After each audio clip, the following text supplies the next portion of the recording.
On कर दीजिए, हो गया। चलो भाई, प्रोबेबिलिटी में नेक्स्ट हम लोग पढ़ेंगे कंडीशनल प्रोबेबिलिटी। हेडिंग लगाओ, conditional probability. Good morning. Heading लगाओ कंडीशनल प्रोबेबिलिटी। और सब लोग ध्यान दे बोर्ड पे, या फिर लिखना शुरू कर दो। लिखो, let capital A and capital B are two events. Let capital A and capital B are two events, then ये जो लिख रहा हूं मैं P ब्रैकेट में A डिवाइडेड बाई B, इसका मतलब समझो। सबसे पहले probability of A, probability of B हमको पता लग चुका है क्या होता है। अब हमें मुझे निकालना है probability of A by B। इसको पढ़ते क्या है पता है? Conditional probability of occurrence of event A when event B has already occurred. यानी कि हमको A का प्रोबेबिलिटी निकालना है कब?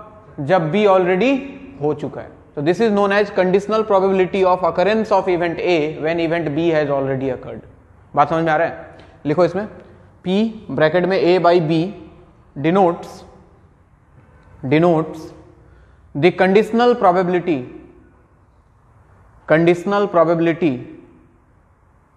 of occurrence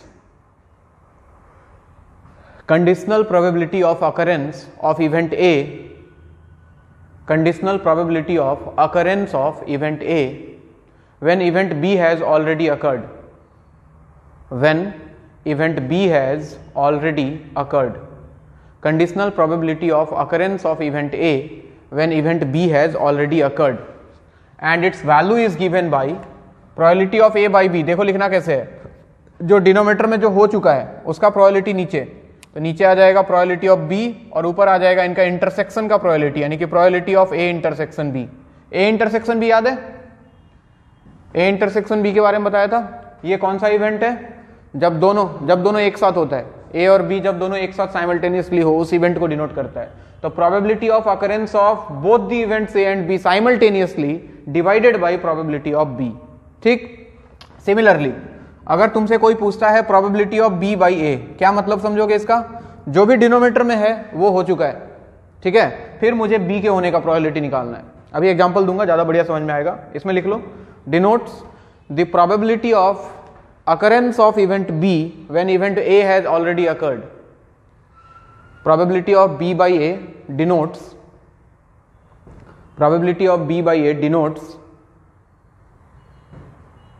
the occurrence of event B, probability of occurrence of event B when event B A has already occurred. Probability of occurrence of event B when event A has already occurred. And again इसका value देखो, A हो चुका है तो नीचे आएगा probability of A और ऊपर आएगा probability of A intersection B। दोनों के साइमल्टेनियस अकरेंस का probability divided by probability of A। लिख लिया? नेक्स्ट, अब ध्यान से देखना इधर बोर्ड पे। जैसे फॉर एग्जांपल मैंने बोला एक डाई को थ्रो किया मैंने, अ डाई इज थ्रोन।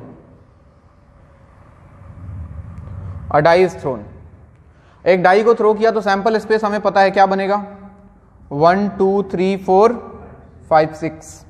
2-3 इवेंट मान लेता हूं अपनी मर्जी से। एक इवेंट मान लिया A 1 3 5 ले लेता हूं, यानी कि इवेंट ऑफ इवन नंबर, ऐसे बोल लो, ऑड नंबर।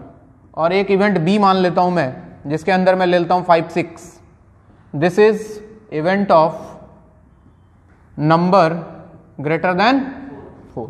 ये 2 इवेंट मैंने अपनी मर्जी से ले लिया, ठीक है। अब मुझे अगर कोई बोले कि बताओ probability of A by B का मतलब क्या है, तो सबसे पहले मतलब समझना जरूरी है। मुझे निकालना है प्रोबेबिलिटी ऑफ A जब B हो चुका है, यानी कि तुमको किसी ने आके बोल दिया, एक डाई को थ्रो किया गया, वो कहानी अलग है। अब तुमको किसी ने बोल दिया कि एक नंबर है जो ग्रेटर देन 4 आ चुका है। किसी ने आके क्या बोला कि एक नंबर ग्रेटर देन 4 आ चुका है। अब तुम बताओ ऑड नंबर के आने का प्रोबेबिलिटी क्या है। तो कहानी कैसे चेंज होता है देखना। जब तुमसे किसी ने आके कह दिया कि एक नंबर ग्रेटर देन 4 आ चुका है, तो हमारा सैंपल स्पेस ये नहीं रहता है। फिर हम इसके बारे में थोड़ी सोचेंगे। अगर किसी ने हमको आके बोल दिया कि B हो चुका है, मतलब एक नंबर ग्रेटर देन 4 आ चुका है, तो हमारे दिमाग में क्या चलेगा, 5 और 6। हमारा सैंपल स्पेस हो गया 5 6। हमारा सैंपल स्पेस 1 2 3 4 5 6 नहीं रहा, अब हमारा सैंपल स्पेस हो गया 5 6। अब हमसे पूछा गया कि now find probability of getting क्या ऑड नंबर, तो 5 6 में से फेवरेबल कौन, 5 5 और 6 में से ऑड नंबर कौन सा है 5, तो फेवरेबल हो गया 1, टोटल हो गया 2, आंसर विल बी 1/2। ये तो हो गया एकदम सिंपल सोचने का तरीका। इसका मतलब क्या लिखोगे, सबसे पहले लिख लो, इसका मतलब हो गया प्रोबेबिलिटी ऑफ अकरेंस क्या of a number, sorry of odd number when a number greater than 4 has occurred। इसका एक्चुअल मतलब ये हुआ, बात समझ में आ रही है। Probability of a by b मतलब b हो चुका है, यानी कि एक नंबर 4 से बड़ा आ चुका है, तो हमें ऑड नंबर के आने का प्रोबेबिलिटी निकालना है। आंसर मैंने बता दिया तुमको 1/2 होगा। अब चाहो तो उस फॉर्मूले से देखो, फॉर्मूला बोलता है कि ऊपर आएगा probability of a intersection b और नीचे कौन आएगा प्रोबेबिलिटी ऑफ b। बताओ probability of a intersection b, सबसे पहले a इंटरसेक्शन b निकाल तो लो, कितना आएगा a इंटरसेक्शन b में कौन कौन आएगा, क्या सिर्फ 5 आएगा। तो probability of a intersection b मुझे क्या लिखना चाहिए था, फेवरेबल तो 1 हो गया, divided by 6, divided by probability of b की बात करें कितना 2/6। देखो 6 6 कैंसिल होके क्या आंसर आया 1/2, जो कि हमें पहले से ही दिखाई दे रहा था। तो वही मैं बोलना चाह रहा हूं, जैसे ही बोलता है कि b हो चुका है मतलब सैंपल स्पेस b बन चुका है। अब b में देखो कि अपना काम का क्या है। ये सवाल उल्टा भी हो सकता था, probability of b by a पूछ लेता तो क्या मतलब हुआ, सबसे पहले मतलब बताओ इसका।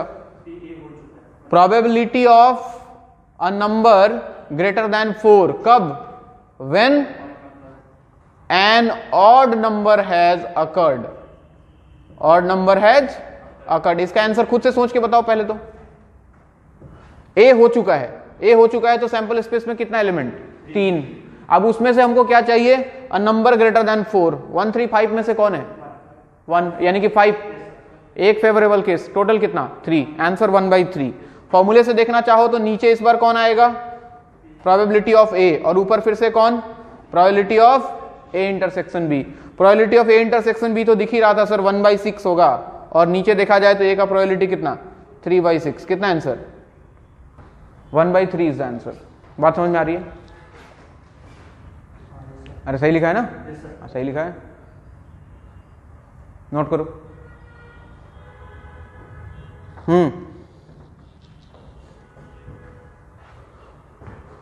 स्पॉटलाइट, स्पॉटलाइट तो बाहर से करना पड़ेगा। लिखो इसको।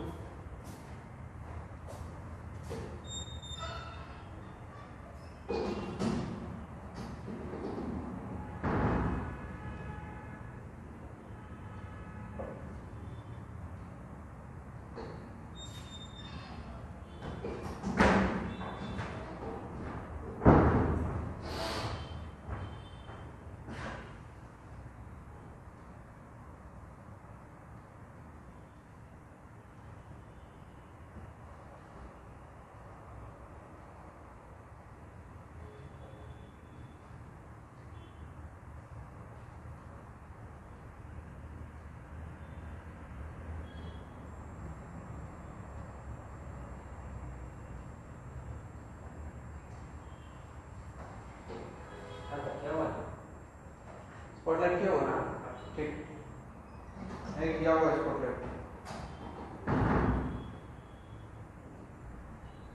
हाँ भाई, चाहो तो नीचे लिख लो एक लाइन नोट डाल के।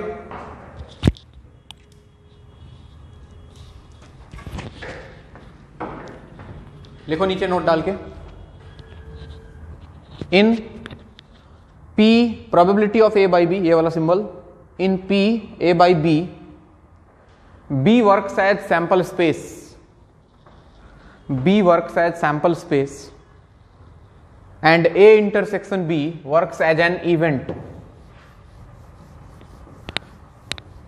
in probability of A by B.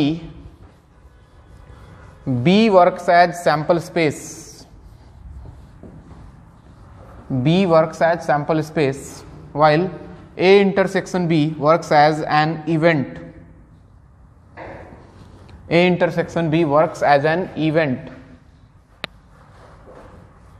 और उल्टा लिख लो, इन P B by A, A works as an event, sorry, A works as sample space and A intersection B works as event. जो नीचे है वो सैंपल स्पेस और A इंटरसेक्शन B हो जाएगा इवेंट. बिल्कुल simple.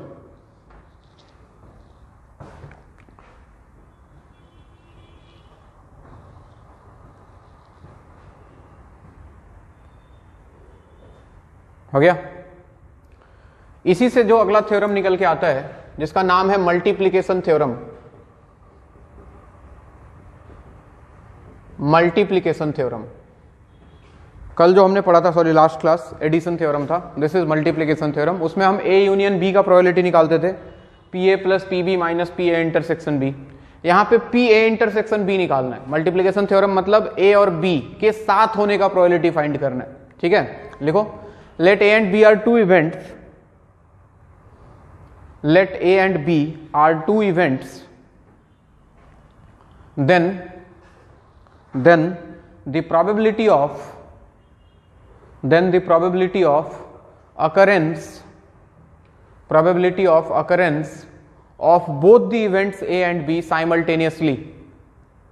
Let A and B are two events, then the probability of occurrence of both the events A and B, probability of occurrence of both the events A and B simultaneously is denoted by P bracket में A intersection B, probability of A intersection B.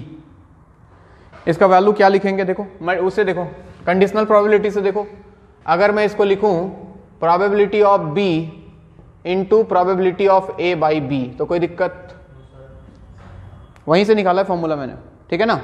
Probability of B into, हमने पढ़ा probability of A by B equal to कितना, probability of A intersection B by probability of B.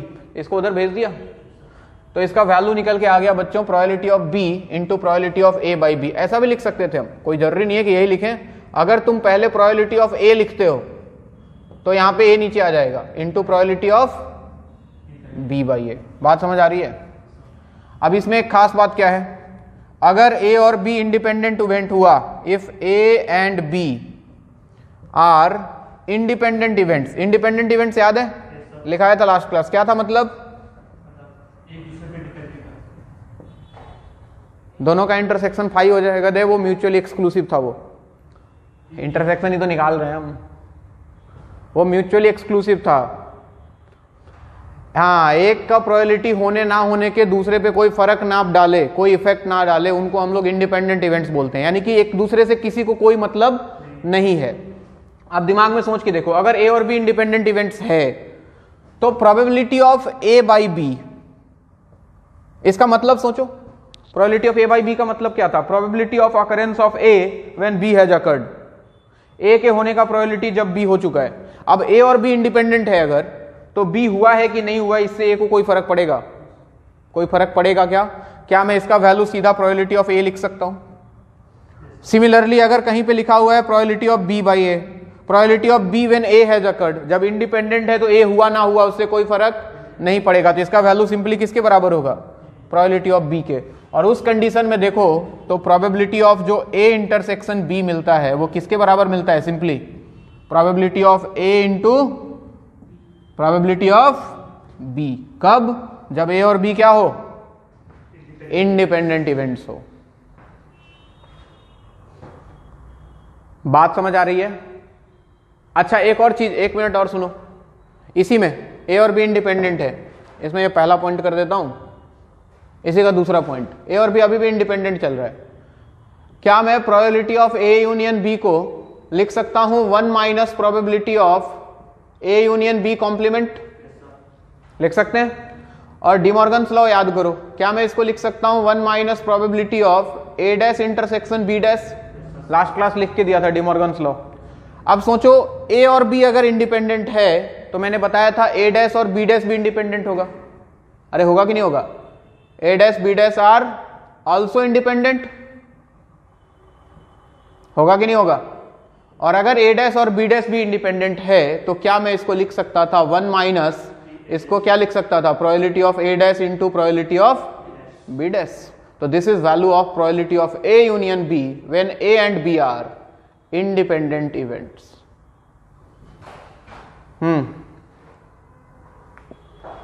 बोलो कौन सा line?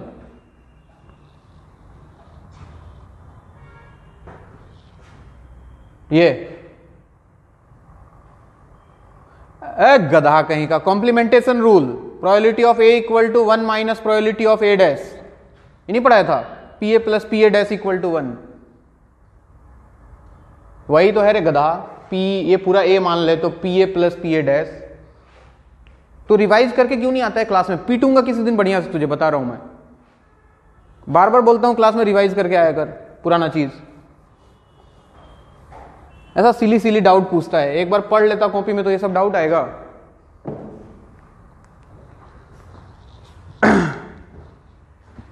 Note करो।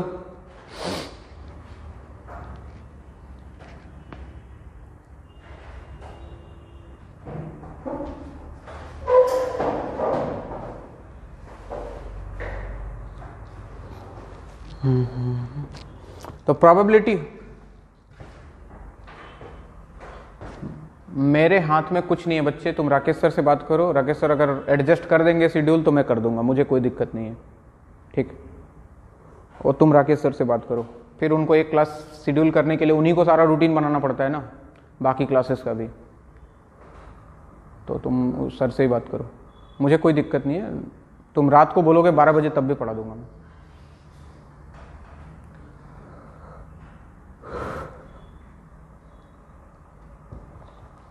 इसी से रिलेटेड एक छोटा सा थ्योरम है, बोर्ड्स के लिए इंपॉर्टेंट है, एंट्रेंस के लिए तो नहीं, फिर भी देख लो।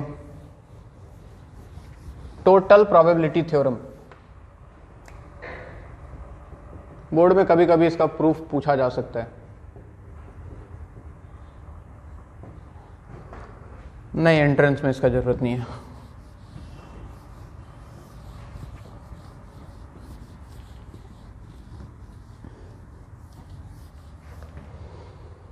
मिटा दें, इधर हो गया सबका। अब देखो भाई, टोटल प्रोबेबिलिटी थ्योरम क्या बोलता है। चलो पहले थ्योरम लिख लेते हैं, उसके बाद एक्सप्लेन कर देता हूं। लिखो, let a1 a2 dot dot dot an, लिखते जाओ। Let a1 a2 a3 dot dot dot an are n mutually exclusive and exhaustive events.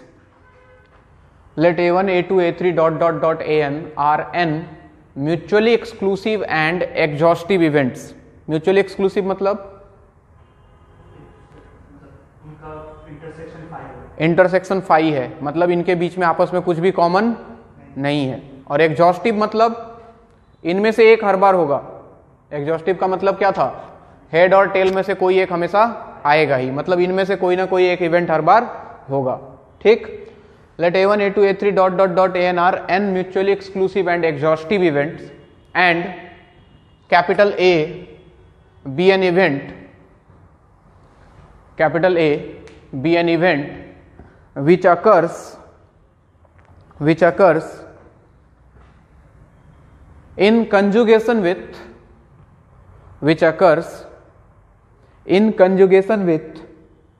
one of the events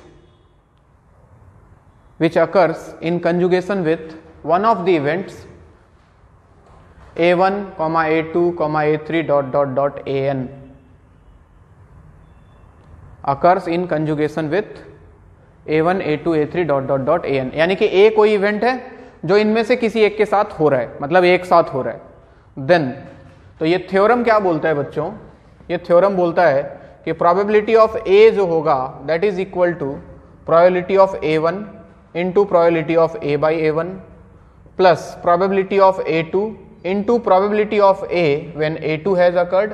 ऐसे चलता रहेगा कहानी, probability of an into probability of a when an has occurred। यह है theorem. अगर a1 से लेके an तक म्यूचुअली एक्सक्लूसिव इवेंट्स है, a कोई इवेंट है जो इनमें से किसी एक के साथ हो रहा है, देन इस इवेंट के होने का प्रोबेबिलिटी जो होगा वो किसके बराबर होगा? Probability of event a1 into probability of a when a1 has occurred plus probability of a2 into probability of a when a2 has occurred dot dot dot, जहां तक है जितना इवेंट है वहां तक ये चला जाएगा। इसका प्रूफ चाहो तो देख लो, देख ही लो। छोटा सा प्रूफ है, कुछ खास नहीं है। मान लो ये सैंपल स्पेस है, ठीक है। सैंपल स्पेस में let us suppose this is A1, board पे देखो सब लोग, this is suppose A2, this is suppose A3 dot dot dot dot dot, इधर सपोज AN, ऐसा है। ध्यान से देखो, ये सैंपल स्पेस था अपना, ये जो डब्बा दिख रहा है ये पूरा सैंपल स्पेस है। उसमें ये A1 A2 A3 मैंने इस तरह से बनाया है कि इनका आपस में कुछ भी कॉमन नहीं है। म्यूचुअली एक्सक्लूसिव का मतलब यही होता है कि इनका कुछ भी कॉमन नहीं है। सबसे पहले तो ये बात दिमाग में जरूर आनी चाहिए। मैं लिख देता हूं कि A1 A2 dot dot dot AN जो है ये म्यूचुअली एक्सक्लूसिव है, म्यूचुअली एक्सक्लूसिव, जिसका मतलब होता है कि A1 intersection A2 intersection A3 dot dot dot intersection AN, value क्या निकल के आएगा, फाई। इनका कुछ भी आपस में कॉमन नहीं है। अब देखो, अगर ऐसा है तो क्या मैं बोल सकता हूं कि जो सैंपल स्पेस होगा, सैंपल स्पेस वो बराबर हो जाएगा A1 union A2 union A3 union dot dot dot AN के। सबको मिला दें तो सैंपल स्पेस बन जाएगा, क्योंकि आपस में कुछ भी कॉमन नहीं है इनका। तो हमने सबको मिला दिया, जैसे 1 2 3 4 5 6 इन सबको मिला देते हैं तो सैंपल स्पेस बन जाता है। तो वही सेम कहानी है। तो ये हो गया सैंपल स्पेस अपना। अब ए कोई इवेंट है, किसके साथ हो रहा है वो तो नहीं पता, मैं ऐसा कुछ मान लेता हूं, let this is event A. ये किसी के साथ, हाँ किसी एक के साथ होगा, नहीं सबके साथ नहीं, किसी एक के साथ होगा, ठीक है। मान लो ए इवेंट ऐसा है, तो ध्यान से देखो, तो ये क्या ए इंटरसेक्शन A1 होगा, ये क्या ए इंटरसेक्शन A2 होगा, ये क्या ए इंटरसेक्शन A3, वैसे डॉट डॉट डॉट ये हो गया ए इंटरसेक्शन A1। तो मैं ऐसा बोल सकता था कि then A intersection A1 comma A intersection A2 comma dot dot dot A intersection AN, ये भी आपस में म्यूचुअली एक्सक्लूसिव होंगे। बोलो, अरे इनका आपस में कुछ कॉमन है क्या? ये जो शेडेड पार्ट्स मैंने बनाए हैं इनका आपस में कुछ कॉमन है क्या? नहीं है। जब A1 A2 ही आपस में कुछ भी कॉमन नहीं था, तो A के साथ जो उनका म्यूचुअल कॉमन होगा वो आपस में कुछ भी कॉमन नहीं होगा, यानी कि ये भी आपस में क्या होंगे, म्यूचुअली एक्सक्लूसिव होंगे।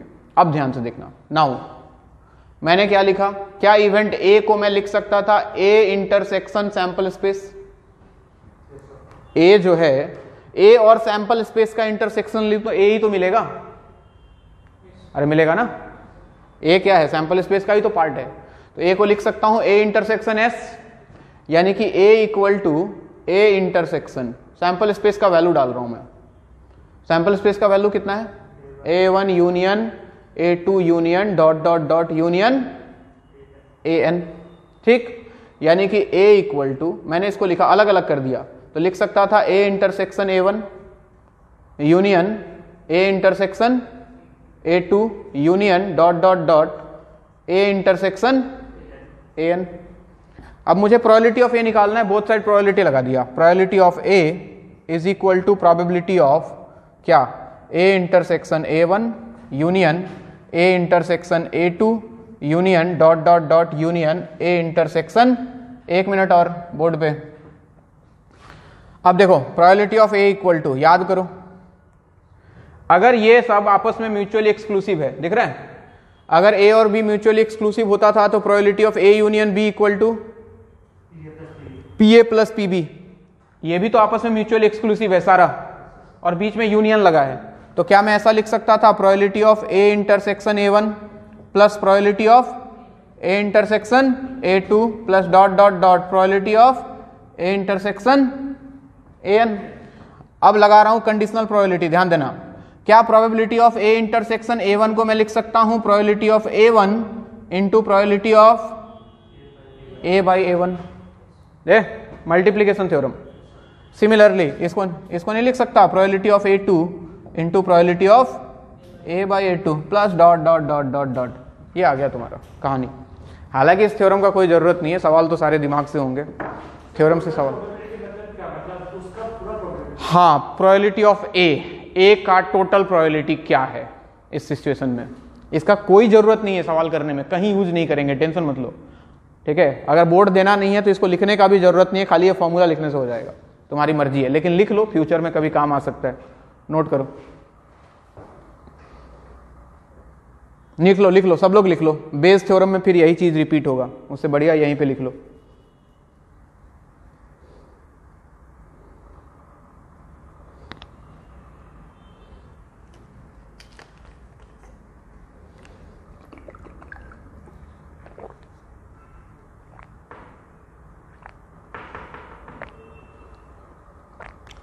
ये पुराना क्लास है बच्चे, अब भूल गया तो कैसे बताऊं मैं तुझे। Probability of A union B, probability of A plus probability of B पढ़ाया था कभी?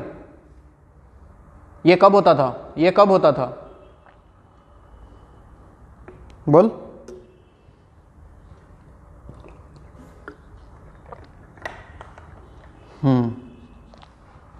तो सेम ही चीज है बच्चे, अगर ये ए हो गया, ये बी हो गया, ये सारा ए बी सी ऐसे मान ले, और यहाँ पे लिख रखा है मैंने ये सब आपस में म्यूचुअली एक्सक्लूसिव है, तो P A plus P B plus P C वैसे लिख दिया है।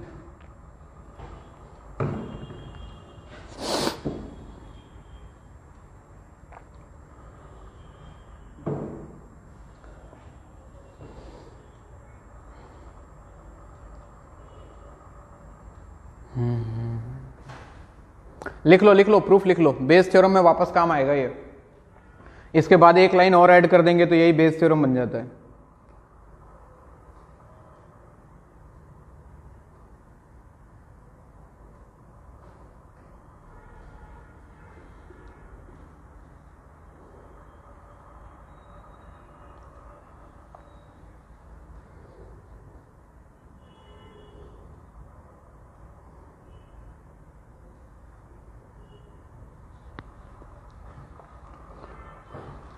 तो दो चीजें याद रख लो बच्चों, अगर म्यूचुअली एक्सक्लूसिव है तो probability of A union B equal to probability of A plus probability of B, और अगर ए और बी इंडिपेंडेंट इवेंट्स है तो probability of A intersection B equal to probability of A into probability of B. ये दो बातें याद रखनी है आपको।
मिटा दूं?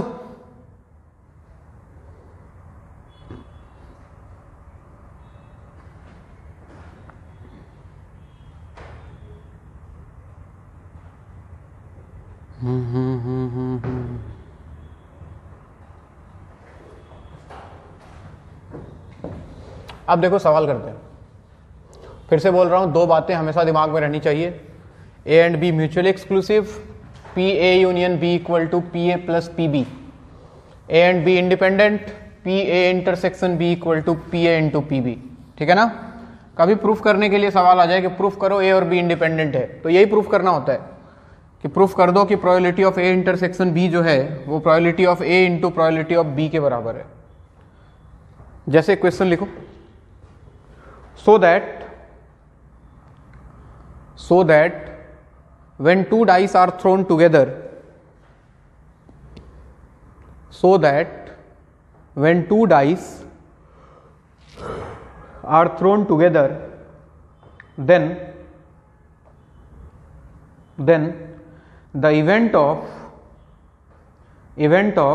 coming up of 3 on first die, the event of coming of 3 on the first die and event of coming of 6 on the second die event of coming of 3 on the first die and event of coming of 6 on the second die are independent events. Event of coming of 3 on first die and event of coming of 6 on second die are independent events. बात समझ रहे हो? दो die को जब एक साथ throw किया, सोच के देख लो पहले इंडिपेंडेंट है कि नहीं, फील आ जाएगा। दो डाई को थ्रो किया तो पहले डाई पे 3 आए और दूसरे डाई पे 6 आए, क्या सोच के लग रहा है ये दोनों आपस में इंडिपेंडेंट है? लग रहा है ना? पहले पे 3 का आना ना आना, दूसरे पे 6 के आने ना आने से कोई मतलब है क्या? नहीं है। ये सोच के लग रहा है इंडिपेंडेंट है, हमें प्रूफ करना है कि ये इंडिपेंडेंट है। तो प्रूफ करने के लिए हम एक ही चीज करते हैं, क्या हम प्रूफ कर देंगे कि probability of A intersection B किसके बराबर है? पी ए इंटू, अगर ये हमने कर दिया मतलब ए और बी इंडिपेंडेंट है। अच्छा, दो डाई को थ्रो किया है तो सैंपल स्पेस कितना होगा? 36। एक इवेंट ए मान लो 3 on first die, 3 on first die. अच्छा बताओ नंबर ऑफ ए कितना होगा? फर्स्ट डाई पे 3 का आना, कितना केस होगा? 6 केसेस, 3 1 3 2 3 3 3 4। अरे फर्स्ट पे 3 ना, तो दूसरे पे तो कुछ भी हो सकता है। 3 1 3 2 डॉट डॉट डॉट कहां तक? 3 6 तक। तो नंबर ऑफ ए 6 होगा बच्चों, और बी मान लेता हूं मैं 6 on second die, 6 on second die. क्या इसमें भी 2 केस 6 केस होगा? कौन कौन? 1 6 2 6 डॉट डॉट डॉट कहां तक? 6 6 तक। ठीक। अच्छा, ए इंटरसेक्शन बी में कितना, कौन कौन आएगा ए इंटरसेक्शन बी में? दोनों में कुछ कॉमन है क्या? कौन? अरे ध्यान से देख, नो बोलने से पहले सोच तो ले पहले। कौन सा? 3 6 है ना कॉमन दोनों में, समझ रहे हो? अब जरा बताओ मुझे probability of A intersection B बोलो, कितना आएगा?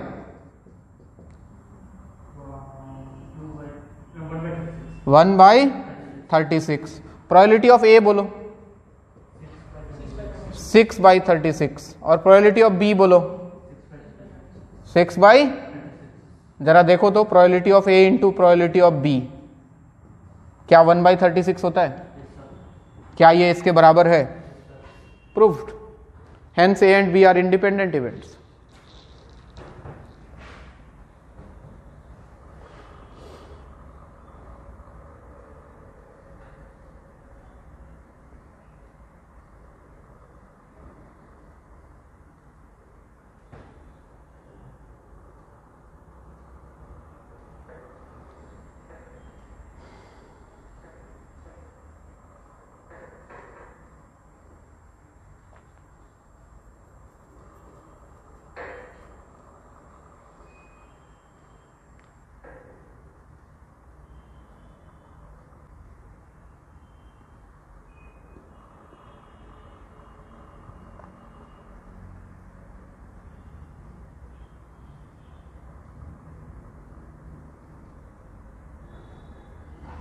Hence A and B are independent events। ठीक है बात? अगला सवाल।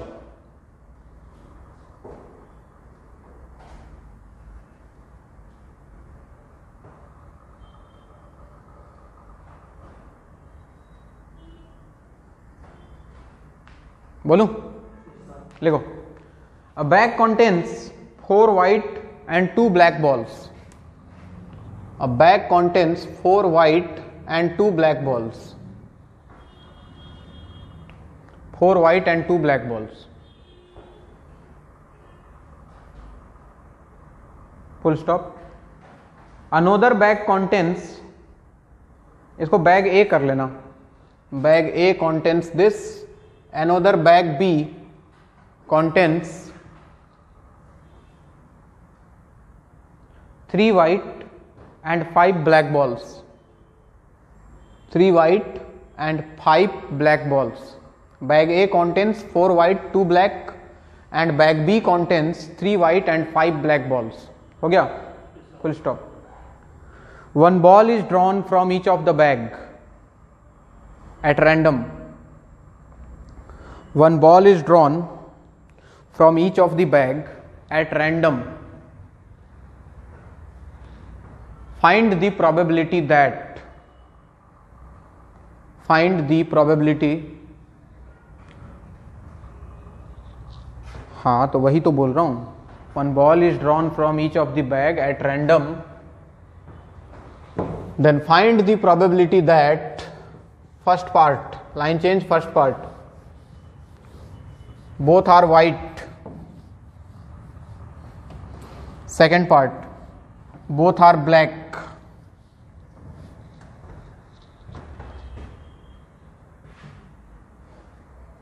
third part, one white and one black.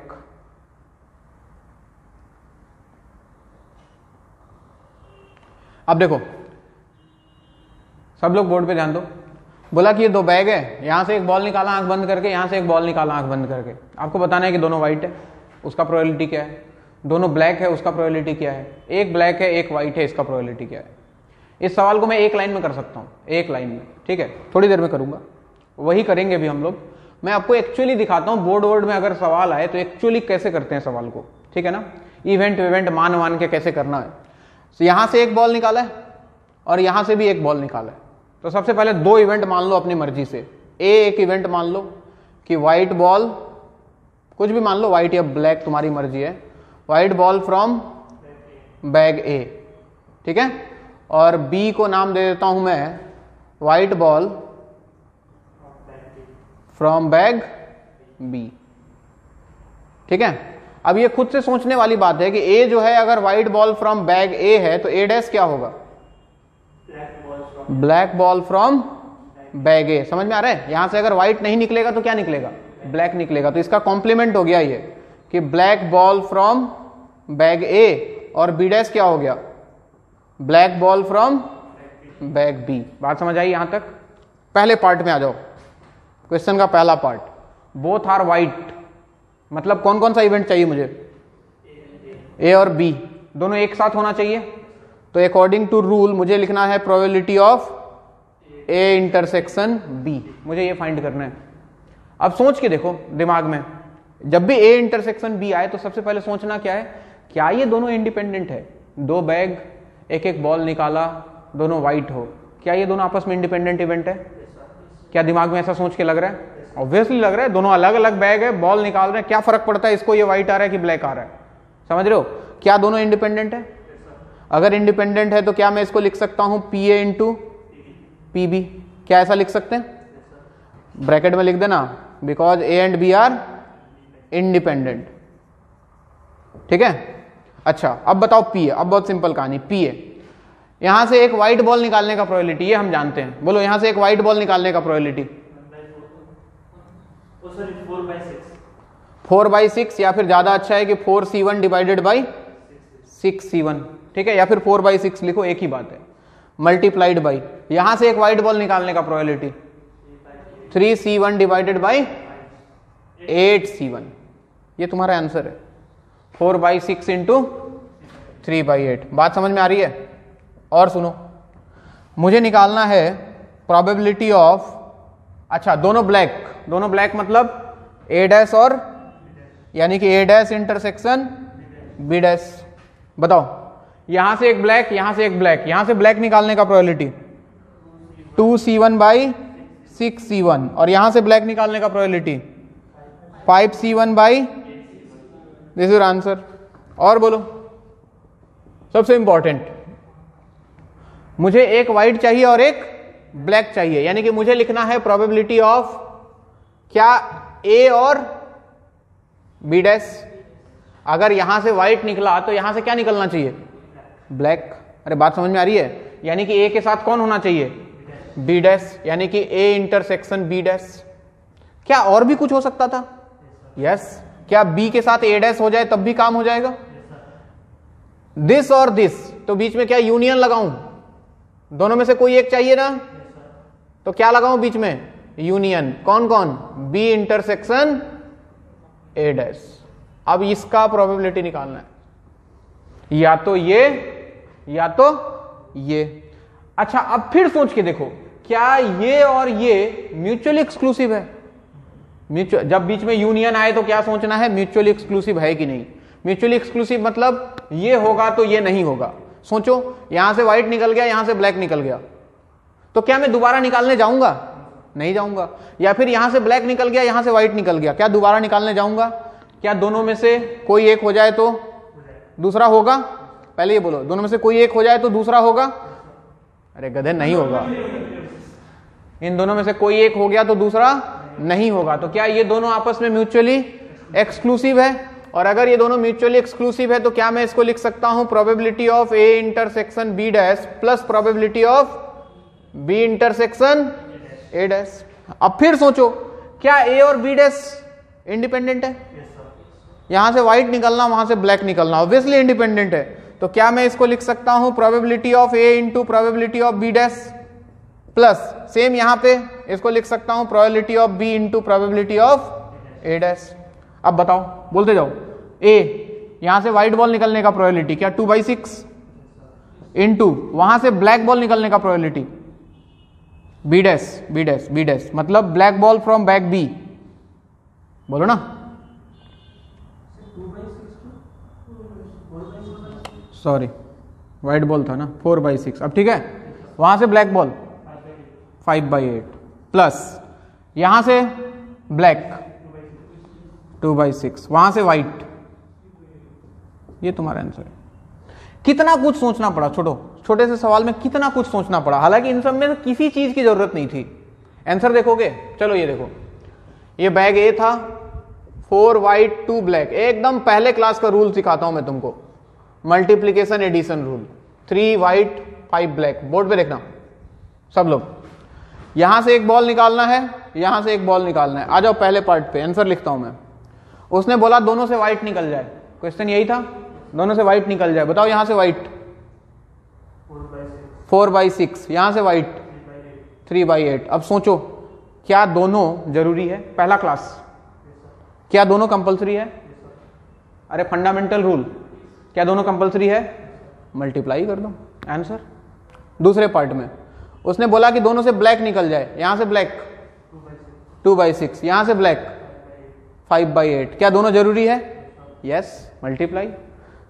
तीसरे पार्ट में उसने बोला कि एक व्हाइट एक ब्लैक, मैंने यहां से व्हाइट निकाला, यहां से ब्लैक निकाला। बोलो, यहां से व्हाइट 4/6, यहां से ब्लैक 5/8, क्या दोनों चाहिए था? यस। क्या और एक केस पॉसिबल था? यहां से ब्लैक और यहां से व्हाइट, यहां से ब्लैक कितना 2/6 और यहां से व्हाइट कितना 3/8, दोनों चाहिए था, मल्टीप्लाई कर दिया। क्या ये दोनों चाहिए था? अब ऐसे सोचो, क्या ये दोनों चाहिए था? कंपलसरी था? नहीं, कोई एक होने से अपना काम हो गया, बीच में क्या कर दें सर आंसर। ये सवाल तो इतना है, ये सारी तो कहानी है क्लास 12 के लिए, बोर्ड के लिए कहानी है ये सारा, जरूरत नहीं है इनका, लिखो फिलहाल। खैर फिर भी पता होना चाहिए कि एक्चुअली में हो क्या रहा है, हम थ्योरी के हिसाब से कहां जा रहे हैं। नोट करो, पहले मेथड लिख लेना, उसके बाद वो लिख लेना। दिमाग सही से लग गया तो आंसर एक लाइन में, वरना सोचते रहो कहां जा रहे हैं। जब भी बीच में यूनियन आए जरूर सोचें कि म्यूचुअली एक्सक्लूसिव है या नहीं। जब भी बीच में इंटरसेक्शन आए जरूर सोचें इंडिपेंडेंट है या नहीं।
चलो नेक्स्ट क्वेश्चन लिखो और खुद सोच के करना, कोई थ्योरी व्योरी लगाने की जरूरत नहीं है। प्रोबेबिलिटी का एक रूल, फंडामेंटल रूल, खत्म। अ bag contains 5 black and 7 red balls. A bag contains 5 black and 7 red balls. Full stop. One ball is drawn at random and is replaced in the bag. One ball is drawn at random and is replaced in the bag. Then a second ball is drawn. Replaced का मतलब एक ball निकाला, देखा, उसको वापस bag में रख दिया। रिप्लेस्ड का मतलब ये होता है। विदाउट रिप्लेसमेंट होता मतलब वो बॉल निकाल के बाहर फेंक दिया, फिर दूसरा बॉल निकाला। लेकिन यहां रिप्लेस्ड है मतलब उस बॉल को वापस उसी बैग में रख दिया है, फिर दूसरा बॉल निकाल रहा है। ठीक है, तो one ball is drawn from this bag and is replaced in the bag, replaced in the bag. Then a second ball is drawn. Then a second ball is drawn. Find the probability of having red balls in both the draw. Find the probability of having red balls in both the draw. दोनों बार red ball मिलेगा, इसका क्या probability है? Having red balls in both the draw. Find the probability of having red balls in both the draw. चलो बताओ, बहुत simple सवाल है।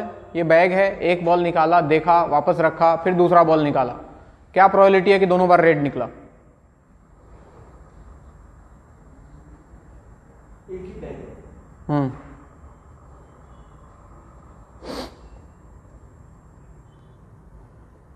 सही है। जिसको समझ में आ गया उसका आंसर खत्म, वो तो कुछ है ही नहीं सवाल में, दम ही नहीं है। बोलो जान दो।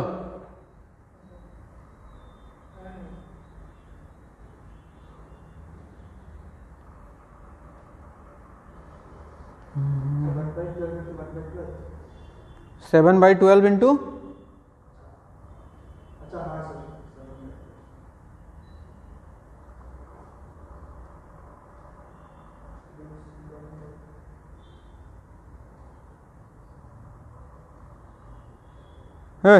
गधा सब कहीं का। देखो इधर, एक बार पहले रेड बॉल निकालो, पहली बार में रेड बॉल निकले, बोलो क्या प्रोबेबिलिटी है? 7/12। अब वो रेड बॉल वापस डब्बे में डाल दिया। अब दूसरी बार, सेकेंड टाइम में भी हमको रेड बॉल ही चाहिए। जब वो बॉल वापस उठा कर रख दिया तो क्या सेकेंड बार में प्रोबेबिलिटी बदल जाएगा? क्या वापस कितना रहेगा? 7/12। अब सोचो क्या दोनों कंपलसरी है? तो हो गया ना आंसर, खत्म। इसको लैंग्वेज में लिखते तो क्या लिखते? Probability of A intersection B, वही तो लिखने वाले थे तुम, P A into P B. क्यों? क्योंकि ए और बी आपस में इंडिपेंडेंट था। पहली बार में रेड बॉल निकलना, बॉल को वापस डाल दिया, फिर दूसरी बार में रेड बॉल निकलना, दोनों इंडिपेंडेंट इवेंट है। इसका उससे कोई फर्क नहीं पड़ेगा। लेकिन यही सवाल होता, चलो इसका सेकंड पार्ट बोलता कि विदाउट रिप्लेसमेंट, जहां विथ रिप्लेसमेंट था वहां पे खाली आ जाता विदाउट रिप्लेसमेंट। अब बताओ आंसर क्या होगा? सेम क्वेश्चन, पहली बार में रेड बॉल निकलने का प्रोबेबिलिटी 7/12। अब वो बॉल निकाल के फेंक दिया। अब दूसरी बार में रेड बॉल निकलने का प्रोबेबिलिटी 6/, खत्म कहानी। दोनों चाहिए, ये आंसर है। तो विथ रिप्लेसमेंट का आंसर ये होगा, विदाउट रिप्लेसमेंट का आंसर ये हो जाएगा। अरे बात समझ आ रही है कि नहीं?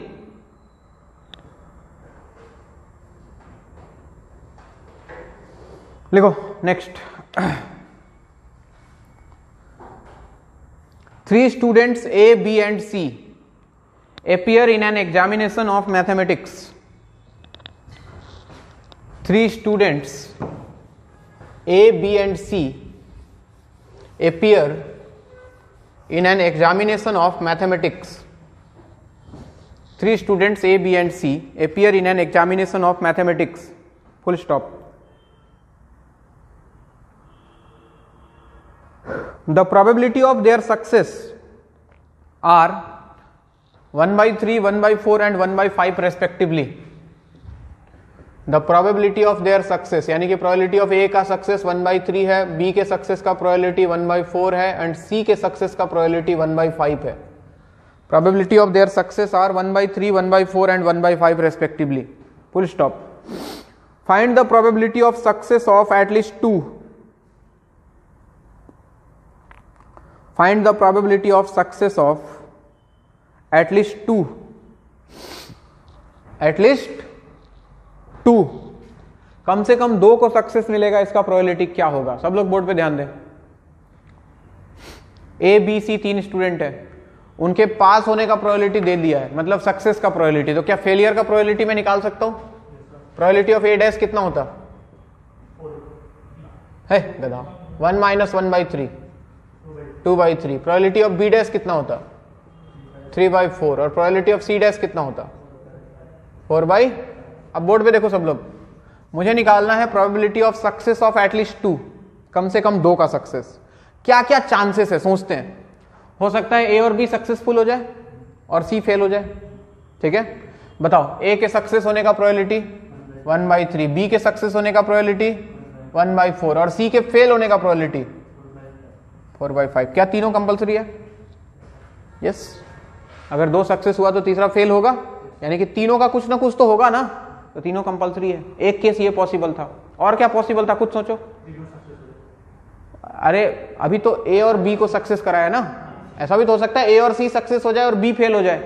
तो ए और सी के सक्सेस होने का प्रोबेबिलिटी 1/3, 1/5 और बी के फेल होने का 3/4. बात सही है, ये भी एक चांसेस था. और क्या पॉसिबल था? बी और सी सक्सेसफुल, ए फेल मतलब 2/3 और इनका सक्सेस मतलब 1/4, 1/5. ये हो गया एटलीस्ट 2 का. एटलीस्ट 2 बोला था, तीनों पास हो जाए तो कोई दिक्कत नहीं है. तो तीनों सक्सेसफुल हो जाए तो 1/3 इंटू 1/4 इंटू 1/5.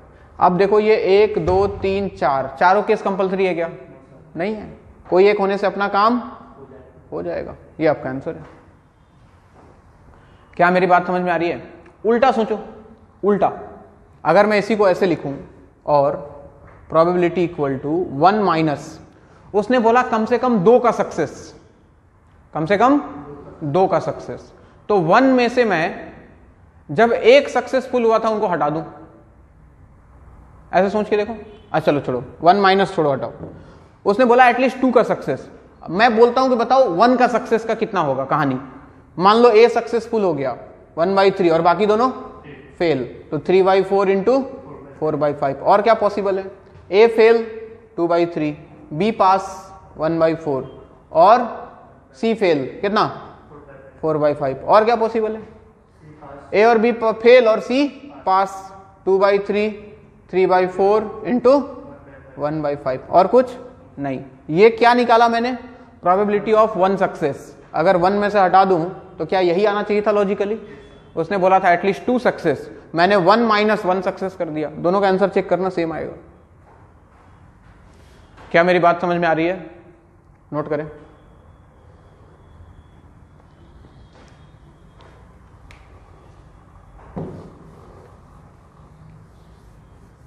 अगला क्लास कितने बजे से है? 4:30 या 4? 4:15.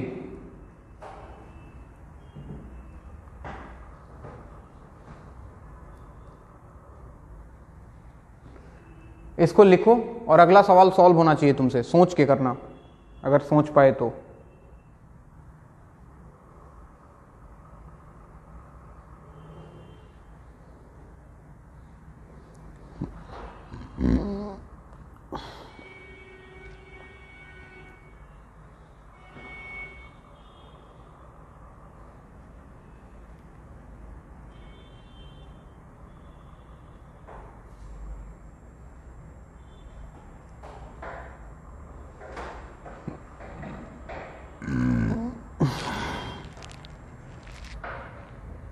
लिखो.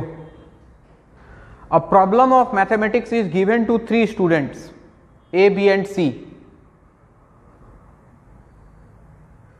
A problem of mathematics is given to 3 students A, B and C whose chances of solving it are 1/2, 1/3 and 1/4 respectively. A problem of mathematics is given to 3 students A, B and C whose chances of solving it are 1/2, 1/3 and 1/4 respectively. Whose chances of solving it are 1/2, 1/3 and 1/4 respectively. Full stop. What is the probability that the problem will be solved? What is the probability that the problem will be solved? चलो बताओ, एकदम आम इंसान की तरह सोचना। एक question 3 student को दिया गया, उनके सॉल्व करने का चांस गिवन है, तो क्या प्रोबेबिलिटी है कि क्वेश्चन सॉल्व हो जाएगा?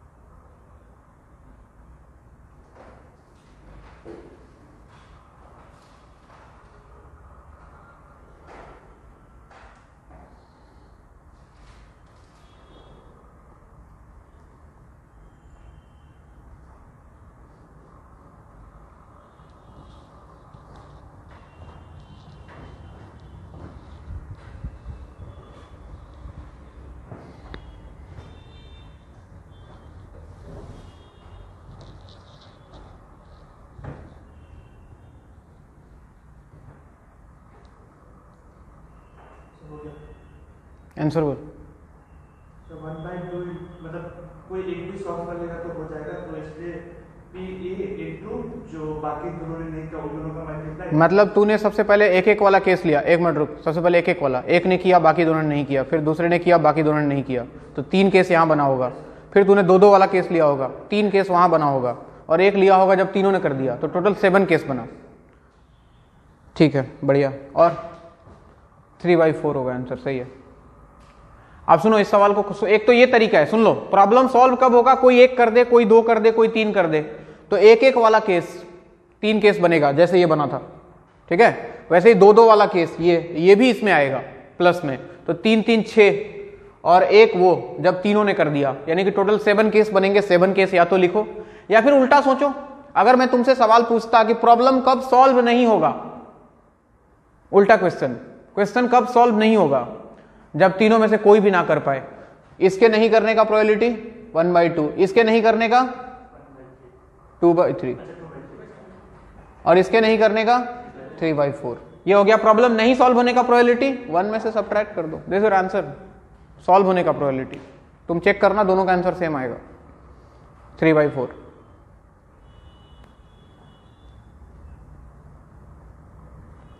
बात समझ आई?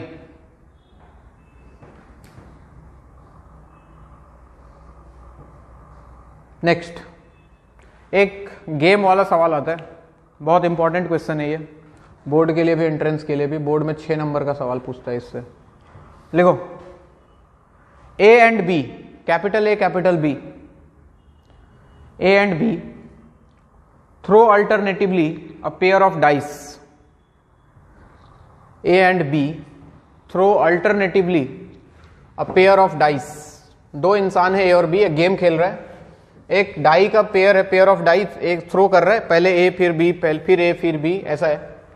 Full stop. आगे लिखो, A wins if he throws a total sum of 6. A wins if he throws a total sum of 6 before B throws a total sum of 7. A wins if he throws a total sum of 6 before B throws a total sum of 7. Before B throws a total sum of 7. Full stop. Find probability of winning of A. Find probability of winning of A if A starts the game.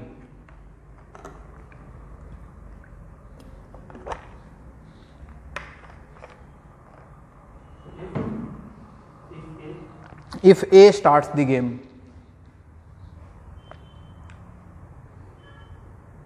चलो सब लोग board पे ध्यान देना, मैं समझा रहा हूं, ध्यान से सुनो। पहले एक गेम है, ठीक है ना, डाई, एक पेयर ऑफ डाई है, 2 आदमी है A और B, पहले A थ्रो कर रहा है फिर B थ्रो कर रहा है, गेम का रूल क्या है, अगर ए ने टोटल सम यानी कि दोनों डाई का नंबर का सम 6, बी को 7 थ्रो करना है और ए को कितना थ्रो करना है 6 टोटल सम। अगर ए ने टोटल सम 6 पहले थ्रो कर दिया बी से तो ए जीत जाएगा, वरना बी जीत जाएगा अगर बी ने 7 थ्रो कर दिया ए के पहले। This is the game. Game कौन स्टार्ट कर रहा है, ए। तो मुझे ए के जीतने का प्रोबेबिलिटी निकालना है। जैसे तुलसी और वो जंदो ये दोनों खेल रहे हैं, मान लो तुलसी स्टार्ट कर रहा है गेम, तो मुझे तुलसी के जीतने का प्रोबेबिलिटी निकालना है। बात समझ आई? अब आ जाओ मुद्दे पे, सब लोग बोर्ड पे देखो। 2 पेयर ऑफ डाई है तो सैंपल स्पेस कितना 36। अच्छा, एक इवेंट मान लेता हूं ए, जिसमें क्या हो रहा है, टोटल सम 6 आ रहा है। टोटल सम कितना आ रहा है 6। बताओ क्या क्या केसेस पॉसिबल है टोटल सम 6 आने का? 1 5 2 4 3 3 4 2 5 1, क्या यही? और बी मान लेता हूं टोटल सम कितना है 7 है। कितना है 7 है। बताओ बी में क्या क्या आएगा? 1 6 2 5 3 4 4 3 5 2 6 1। सही बात। आ जाओ, ए के होने का प्रोबेबिलिटी यानी कि 6 टोटल सम 6 आ जाए, उसका प्रोबेबिलिटी कितना? प्रोबेबिलिटी ऑफ ए यानी कि 6 थ्रो करने का प्रोबेबिलिटी कितना? अरे 6 या 5? 5 है। 5/36। तो 6 थ्रो नहीं करने का प्रोबेबिलिटी 1 - 5/36 कितना? 31/36। इधर आओ, बी मतलब 7 थ्रो करने का प्रोबेबिलिटी 6/36 यानी कि 1/6, और 7 थ्रो नहीं करने का प्रोबेबिलिटी 1 - 1/6। How much? 5/6। मुझे किसको जिताना है? किसको जिताना है? ए को। मतलब हराना किसको है? बी को। ए को जिताना है मतलब अंडरस्टूड है कि बी को हराना है। अब ध्यान से सोचो, मैं लिख रहा हूं for A to win. A to win मैंने लिखा P = गेम शुरू हुआ। चलो बोर्ड पे देखो, गेम स्टार्ट हुआ। तुलसी ए है, ये बी है, ठीक है ना? मुझे तुलसी को जिताना है। तुलसी ने गेम स्टार्ट किया। क्या क्या पॉसिबिलिटीज है सोचते हैं। तुलसी ने डाई थ्रो किया, पहली बार में थ्रो कर दिया जो चाहिए था, जीत गया, गेम खत्म।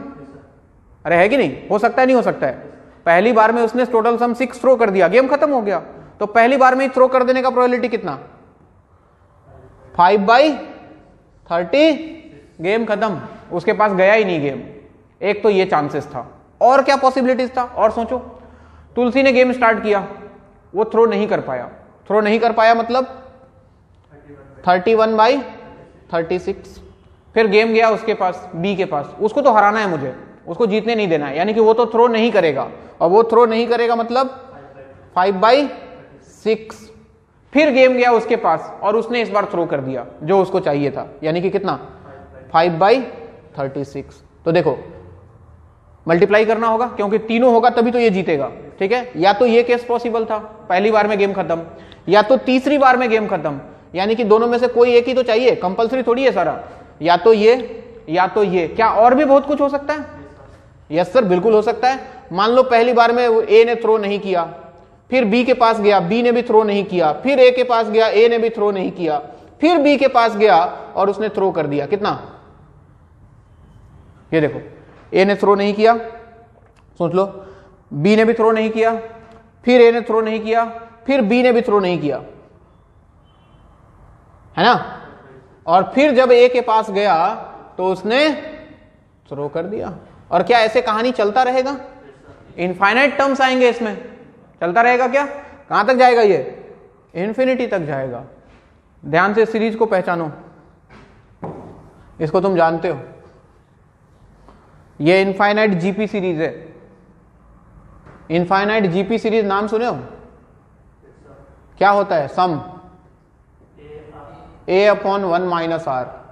नहीं सुने हो तो सीक्वेंस सीरीज पढ़ना शुरू करो, ठीक है? जिसको पढ़ना है वीडियो लेक्चर मेरे से मांगो, वरना अवेलेबल है तो वहां से पढ़ो, ठीक है? इनफाइनाइट सीरीज का सम होता है A/1 - R। A is first term, R is common ratio. तो इसका वैल्यू कितना आएगा? देखो, A फर्स्ट टर्म क्या दिख रहा है? 5/36 divided by 1 minus common ratio मतलब इसको इससे डिवाइड कर दो, दिस डिवाइडेड बाई 5/36, क्या बचेगा? 31/36 इंटू 5/6, दिस इज आंसर। बात समझ आ रही है? तो ये हो गया ए के जीतने का प्रोबेबिलिटी। अगर पूछता कि बी के प्रोबेबिलिटी का, बी के जीतने का प्रोबेबिलिटी टू विन, तो क्या लिखता मैं? P equal to 1 minus this. A नहीं जीतेगा तो कौन जीतेगा? बी जीतेगा। तो 1 minus 5/36 divided by 1 minus 31/36 into 5/6, this is answer. तो ये होता है गेम वाला सवाल, नोट करो, लिख पहले। क्या समझ में नहीं आया वो बोल।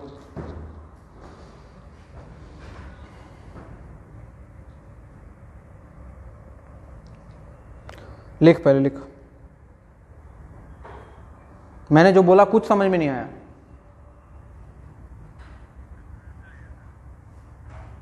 लिखो इसको, नोट करो।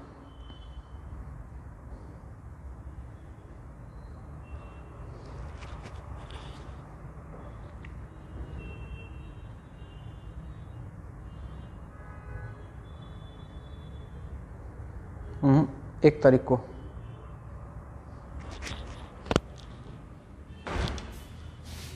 भाड़े पे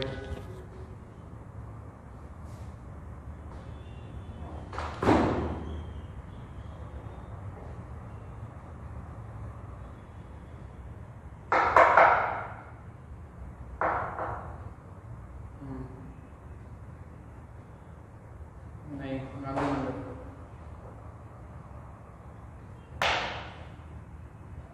ये गुवाहाटी से थोड़ा दूर है, 50-60 किलोमीटर दूर।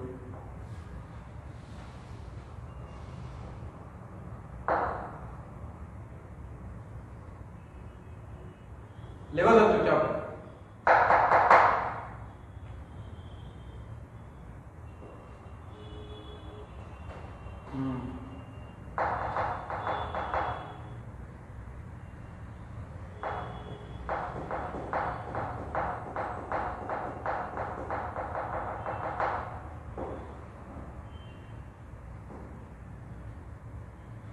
फिर से बोल रहा हूं, ध्यान से सुनो सब लोग, जिसको नहीं समझ में आया सुन लेना एक बार। बोला कि ए जो है जब 6 थ्रो कर देगा तो जीत जाएगा, बी 7 थ्रो कर देगा तो जीत जाएगा।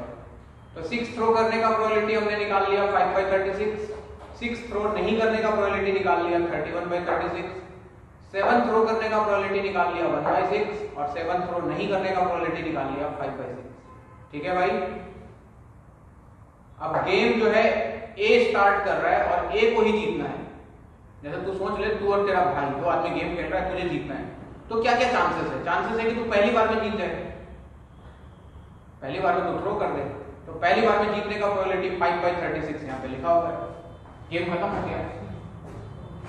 या फिर क्या पॉसिबल था कि पहली बार में तू थ्रो नहीं कर पाया, गेम गया तेरे भाई के पास, उसको जीतने नहीं देना है, तो उसके नहीं थ्रो करने का प्रोबेबिलिटी वो आया।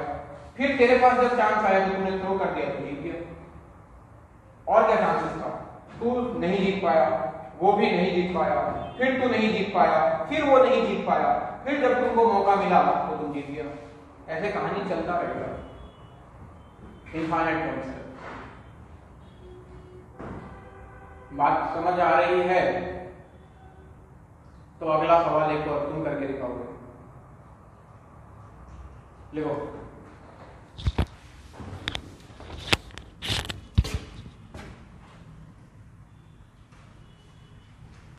Two person A and B throw a coin alternatively. Two person A and B throw a coin alternatively.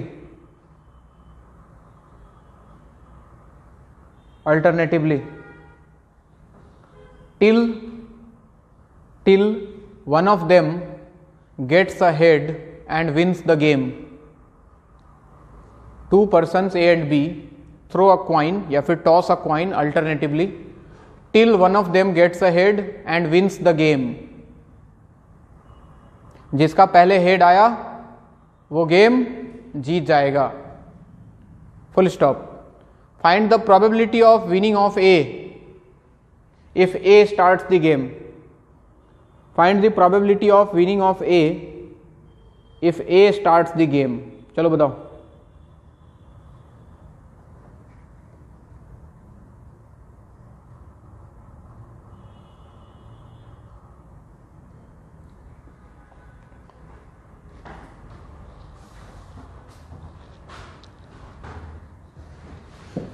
जाने क्या चाहे मन मावरा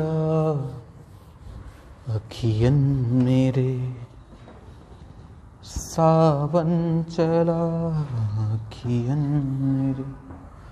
Two person A and B throw a coin alternatively till one of them gets ahead and wins the game. Find probability of winning of A if A starts the game. हाँ जी, answer मिल गया? कितना होगा? 1/4। देखते हैं, check करते हैं, रुक जा। 2/3 चेक करता हूँ, 1 मिनट। और कोई कुछ बोलेगा? चलो छोड़ो, हटाओ। इस बार हेड पे कहानी है, बताओ हेड आने का प्रोबेबिलिटी। अरे गधों, हेड आने का प्रोबेबिलिटी हाफ, और हेड नहीं आने का मतलब टेल आने का प्रोबेबिलिटी हाफ। चलो ए को जिताते हैं, फॉर ए टू विन। फिर से वही कहानी भाई, ए ने पहली बार में टॉस किया और पहली बार में हेड ला दिया, कितना? हाफ, गेम खत्म। और क्या पॉसिबिलिटीज था? ए का हेड नहीं आया, ए का हेड नहीं आने का हाफ, गेम गया बी के पास, बी को जीतने नहीं देना है मतलब नहीं आया, फिर से हाफ, और फिर ए के पास आया हाफ, वो जीत गया। और क्या पॉसिबिलिटीज था? ए नहीं जीता, बी नहीं जीता, ए नहीं जीता, बी नहीं जीता, फिर ए जीत गया, और ऐसे कहानी चलता रहेगा। बताओ फर्स्ट टर्म कितना? हाफ। कॉमन रेशियो कितना? 1/4 गधे, 1/4। तो 1/2 और ऊपर गया 4 डिवाइडेड बाई 3, 2 से गया 2, 2/3 इज द आंसर। और अगर बी के जीतने का बोलता तो 1 - 2/3। बात समझ आई? नेक्स्ट, चलो 1-2 सवाल और करना है, फटाफट करो, एकदम टाइम वेस्ट नहीं करना है।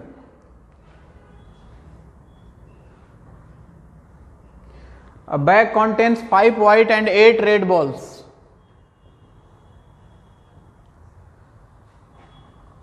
A bag contains 5 white and 8 red balls.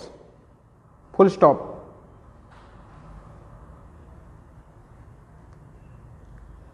Two draws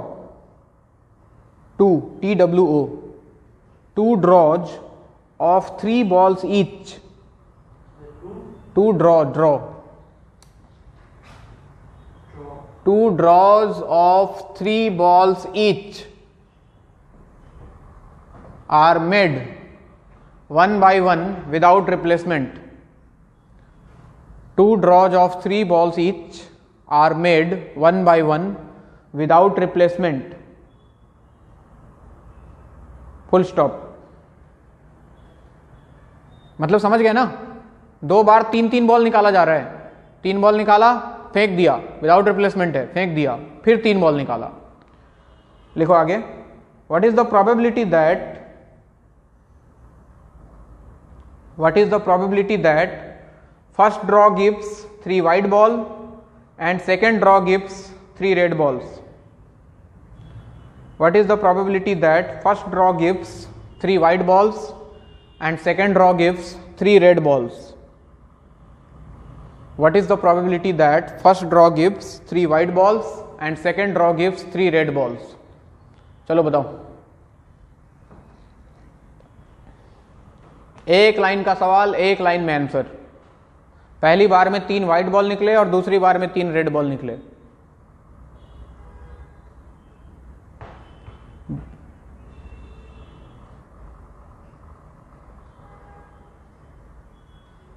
सही है। चलो जिसको पकड़ में आ गया उसका आंसर आ गया, बाकी लोग कोमा में रहो। चलो पहली बार 3 बॉल निकाला, इधर ध्यान दो। 3 बॉल निकाला, तीनों व्हाइट निकलना चाहिए। कैसा निकलना चाहिए? तीनों 3 व्हाइट। बताओ प्रोबेबिलिटी। ऊपर आएगा 5C3 क्योंकि 5 व्हाइट था, तो 5C3 डिवाइडेड बाई 13C3। पहला काम खत्म। इस बॉल को फेंक दिया। अब दूसरी बार में 3 रेड आना चाहिए। रेड अभी भी 8 ही है, रेड पे कोई फर्क पड़ा है अभी तक नहीं, तो ऊपर तो क्या आएगा 8C3, लेकिन टोटल नंबर कितना हो गया 10। टोटल कितना हो गया अभी 10, क्योंकि 3 वाइट फेंक चुके हैं। 10C3 दोनों करना है, यस ये आपका आंसर है। बात समझ में आ रही है ना?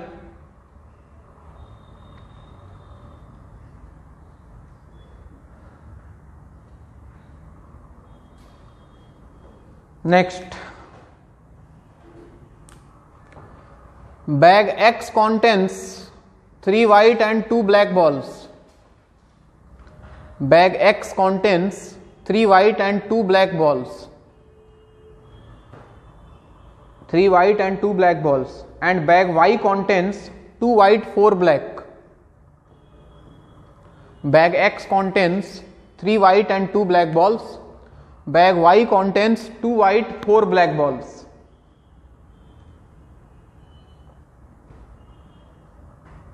Full stop. A bag is selected at random. A bag is selected at random, and then a ball is drawn out of it. A bag is selected at random, and then a ball is drawn out of it. A ball is drawn out of it. Comma, what is the probability that the ball is white? What is the probability that the ball is white? दोनों bag में से एक bag randomly select किया आंख बंद करके, और जो बैग सेलेक्ट हुआ वहां से एक बॉल रैंडमली निकाल लिया। क्या प्रोबेबिलिटी है कि वो बॉल व्हाइट है? सोच के, गलती नहीं। इस बार बैग भी रैंडमली सेलेक्ट किया है।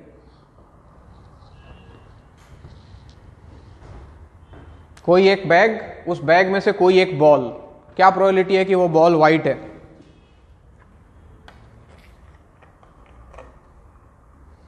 बोल सुरैया।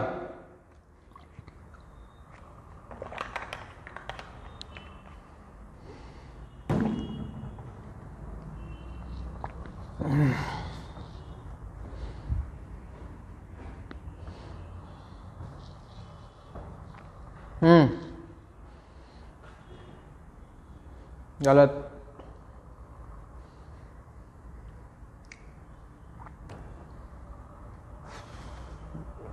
सही है, 7/15 इज करेक्ट आंसर। अरे देखो गधों, बैग भी रैंडमली सेलेक्ट किया तो क्या क्या चांसेस थे? बैग एक्स सेलेक्ट हो जाता, हो सकता था। बैग एक्स सेलेक्ट होने का प्रोबेबिलिटी वो भी रैंडमली है, तो इसका प्रोबेबिलिटी भी लिखना होगा। ये बैग सेलेक्ट होने का प्रोबेबिलिटी है। अब इस बैग से एक बॉल निकाला, वो बॉल कैसा होना चाहिए? व्हाइट।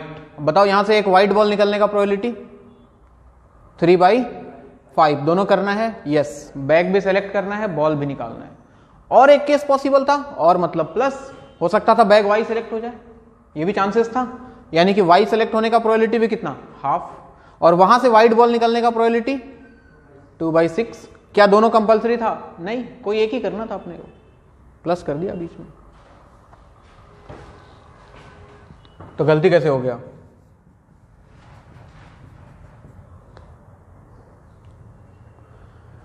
एक और, ये आईटी का पूछा हुआ सवाल है।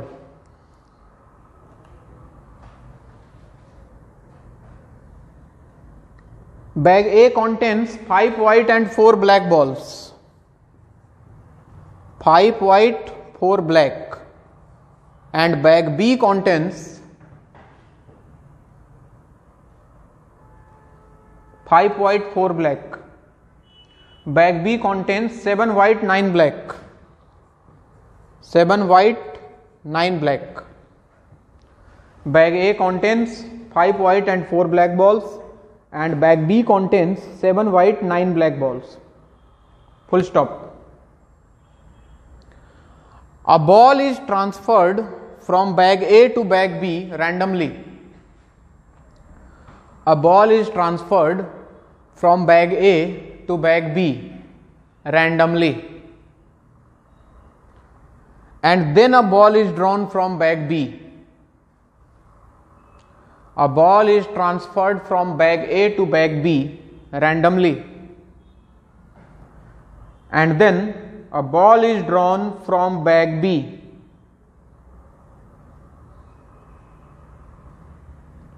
Then find the probability that the ball drawn from bag B is white. Find the probability that the ball drawn from bag B is white. Find the probability that the ball drawn from bag B is white. Find the probability that the ball drawn from bag B is white. बोला कि आंख बंद करके bag ए में हाथ डाला, एक ball निकाला और बैग बी में डाल दिया। यहां से एक बॉल पहले इसमें डाला और अब बैग बी में हाथ डाल के यहां से एक बॉल निकाला। आपको बताना है कि ये जो बॉल निकला ये कैसा है? व्हाइट है। चलो बताओ।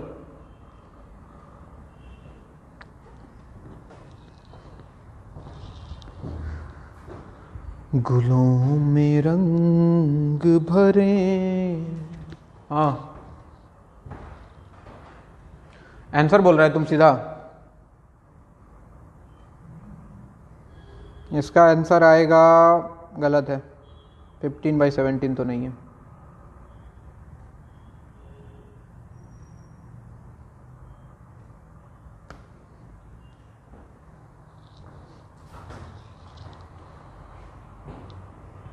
गलत।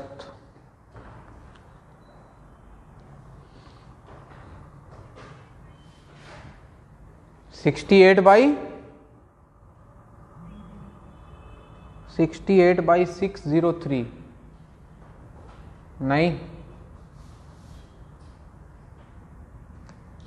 अरे देखो इधर, पता नहीं तुम लोग क्या सोच रहे हो यार, ध्यान दो इधर। प्रोबेबिलिटी लिखा, मैं सीधा चलता हूं आंसर के पास, मैं लगा रहा हूं कुछ भी।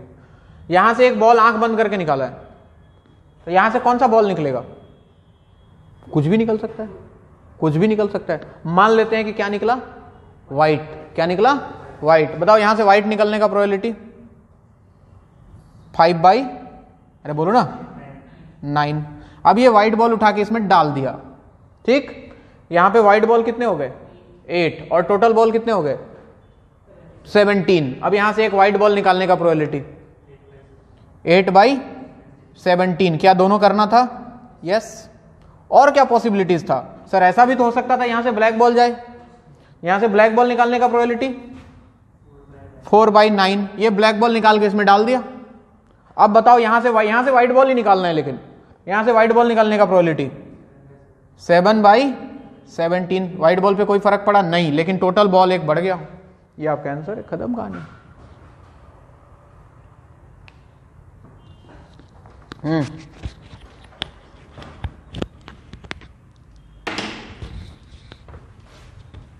यहां से हो सकता है व्हाइट बॉल जाके इसमें गिरे, या फिर हो सकता है यहां से ब्लैक बॉल जाके गिरे। इसके बारे में तो हमें कुछ नहीं पता ना, तो दोनों केस लेना पड़ेगा। यहां से व्हाइट बॉल गया, हाँ,